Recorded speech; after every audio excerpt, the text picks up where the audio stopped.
نماز میں صرف فرض پڑھے اور سنتیں نہ پڑھے، اس کا عمومی مفہوم تو یہ بنتا ہے کہ جیسے فجر کی نماز میں اس نے 2 فرض پڑھے لیکن 2 سنتیں چھوڑ دی، ظہر کی نماز میں 4 فرض پڑھے لیکن جو پہلے کی 4 سنتیں اور بعد کی 2 سنتیں وہ چھوڑ دی۔ اسی طرح مغرب میں اور عشاء میں، عصر کے اندر تو سنتیں مؤکدہ ہوتی نہیں، سنتیں ہیں لیکن سنتیں غیر مؤکدہ ہیں۔ تو دیکھیں حکم یہ ہے کہ یہ جو نوافل ہوتے ہیں ان کی بڑی فضیلت ہے، ان کی بڑی عظمت ہے، اور قیامت کے دن اگر بندے کے فرضوں میں کچھ کمی رہ جائے گی، جیسے بھولے سے کسی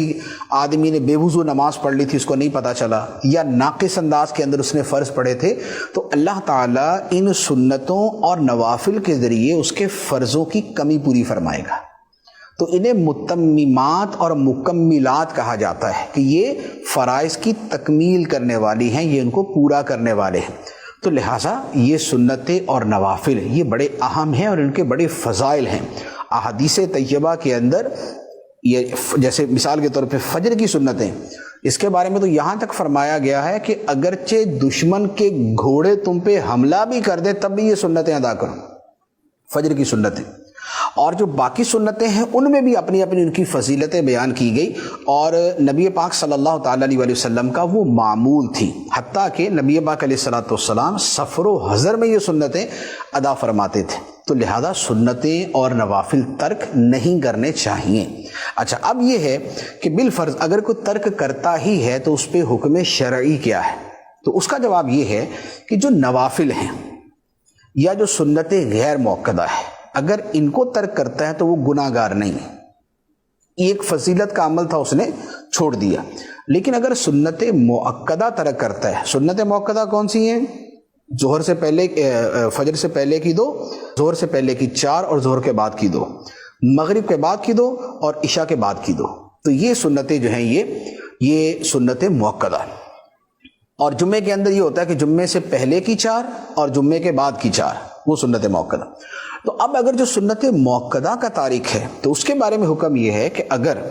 وہ ایک آدھ مرتبہ کبھی کبھار چھوڑ دی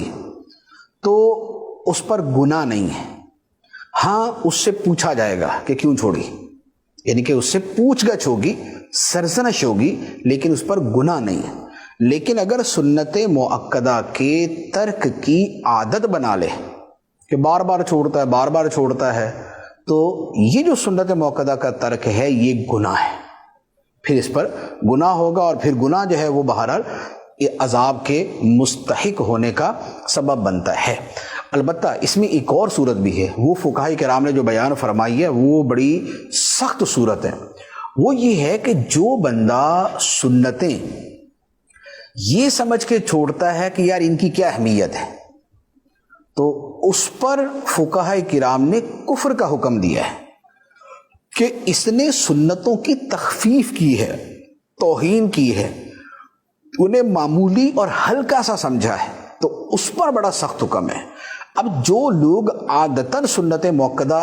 ترک کرتے ہیں، نہ نفل پڑھنی، نہ سنت غیر مؤکدہ، نہ سنت مؤکدہ، اور بس فرض، تو جو بالکل ہی ایسا معمول بنا لے تو ان کے بارے میں بڑا اندیشہ ہے کہ کہیں یہی وہ ہلکے پن والا اور یہ اس طرح کا ان کے دل کے اندر معنی و مفہوم نہ ہو کہ جس کے اوپر اتنا سخت حکم لگتا ہے۔ تو لہذا سنت ترک نہیں کرنی چاہیے، بلکہ یہ جو 12 سنت مؤکدہ ہیں ان کو ادا کرنے پر جنت کی بشارت ہے،